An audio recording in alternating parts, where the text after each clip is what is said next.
She was a former daycare supervisor with an education degree and a spotless record. By the time the government caught up with her, she had helped steal $250 million meant to feed hungry children. Her name is Amy Bach. Prosecutors called her the ringleader of the largest COVID relief fraud scheme in United States history. Her nonprofit claimed to have served 125 million meals to kids during the pandemic. Investigators believe most of those meals never existed. This is the story of how one woman turned a child nutrition program into a $250 million heist, and how it all came crashing down. Amy Bach grew up in Cottage Grove, Minnesota. She went on to the University of Minnesota Duluth, where in 2003 she earned a degree in elementary education. She got her teaching license, but she never worked as a full-time teacher. Instead, after a short stint as a substitute, she had the first of her two sons in 2006. The family later moved to the Twin Cities, where Bach took a job at a daycare center in Burnsville. She started out working with infants and eventually spent 4 years supervising the center. By most accounts, Bach's background before 2016 was unremarkable. Her most serious brush with the law was a speeding ticket. That year, she founded a nonprofit called Feeding Our Future. On paper, it was simple. The organization would act as a state-approved sponsor for local groups feeding children under a federal nutrition program. Sponsors like Feeding Our Future exist to oversee smaller meal sites, verify the meals are actually served, and file the reimbursement paperwork with the government. For its first few years, Feeding Our Future operated at a modest scale. Then the pandemic hit, and everything changed. In March of 2020, schools across Minnesota shut their doors. Suddenly, hundreds of thousands of children who relied on school breakfasts and lunches had nowhere to get them. The federal government responded fast. To keep kids fed during a national emergency, regulators stripped away many of the safeguards built into the child nutrition program. Sites no longer had to serve meals in a fixed location. Reimbursement caps went up, and crucially, the usual in-person monitoring and meal counts were suspended.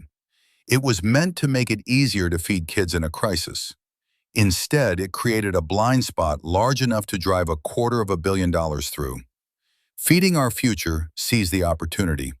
Before the pandemic, the organization sponsored a small number of meal sites. Within about 2 years, it had opened more than 250 sites across Minnesota. New sites weren't community centers or churches. Many were newly formed restaurants and shell companies with no history of feeding anyone. Feeding Our Future told regulators it was serving as many as 125 million meals to children. To put that in perspective, that's roughly enough meals to feed every child in Minnesota 3 meals a day for over a year, through a single nonprofit in the middle of a pandemic with almost no outside verification. Here's how investigators say the scheme actually worked. Feeding Our Future recruited operators, restaurants, caterers, and newly created companies, and helped them become approved meal sites under its sponsorship. In exchange for a cut of the reimbursements, Bach's organization would sign off on the paperwork and pass the claims up to the state. Those claims were built on fabricated records. Investigators found attendance rosters filled with the names of children who didn't exist or who had never set foot at the site listed. Site operators submitted invoices for thousands of meals a day, far more than any of these locations could possibly have prepared, let alone served. In one case, prosecutors highlighted, a single site claimed to be serving more than 5,000 meals a day to children, out of a building with no functioning kitchen large enough to make that possible. Multiply that pattern across 250 sites over nearly 2 years, and you get the number investigators eventually landed on. More than $250 million in fraudulent claims, funneled through a program that was supposed to be feeding hungry kids during the worst public health crisis in a century. Bach, prosecutors said, was at the center of it, approving sites, signing off on suspicious claims, and taking a cut for herself along the way. So where did $250 million in stolen child nutrition funds actually go? not to kids. Federal investigators say the money was funneled out through a network of co-conspirators and turned into luxury real estate, high-end cars, electronics, and international travel. Some of it reportedly bought coastal resort property. Some of it bought vehicles that had nothing to do with feeding anyone. While the paperwork claimed to be serving tens of millions of meals to children who needed them, the people behind the scheme were living well off the proceeds. It's the contrast investigators kept coming back to. A pandemic-era safety net meant for hungry kids, quietly rerouted into personal wealth. The scheme didn't survive contact with basic scrutiny for long. Local journalists and whistleblowers started asking why a handful of previously unknown organizations were suddenly claiming to serve more meals than seemed physically possible. The FBI opened an investigation. In January of 2022, federal agents raided properties connected to Feeding Our Future, including Bach's home. By September of that year, the Department of Justice unsealed charges against 47 defendants in what prosecutors called an industrial-scale fraud scheme, one of the largest pandemic fraud cases uncovered anywhere in the country. The case became a political flashpoint in Minnesota, with officials facing questions about how oversight had failed so completely and for so long, right under the state's nose. Bach was charged, but she didn't go quietly. She denied wrongdoing and pointed to others in the network as the real culprits. Amy Bach's case went to trial in early 2025. Her defense argued that she had been deceived by the operators running the sites, that she trusted people she shouldn't have, and that others were the true architects of the fraud.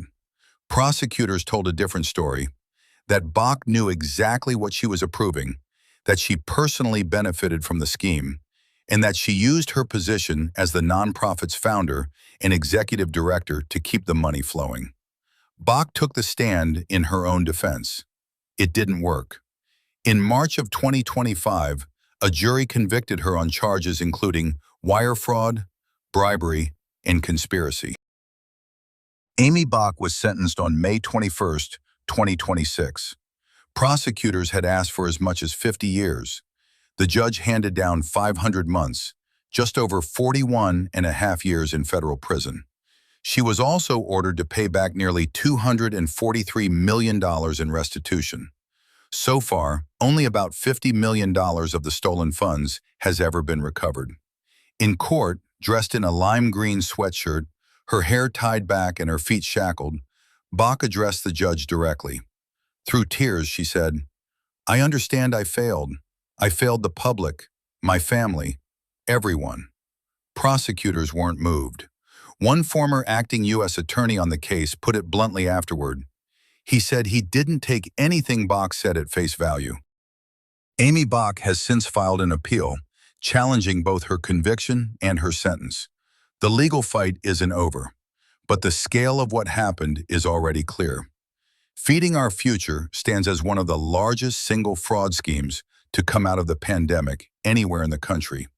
A case study in how quickly a safety net can be turned into a slush fund when oversight disappears, even for a moment, even with the best intentions. Somewhere in Minnesota, in the middle of a global emergency, a program meant to put food in front of hungry children instead put luxury cars in driveways and vacation homes on the coast. The meals were never the point, the money was. If a story like this deserves more attention, hit subscribe. We break down the biggest financial crime cases as they unfold.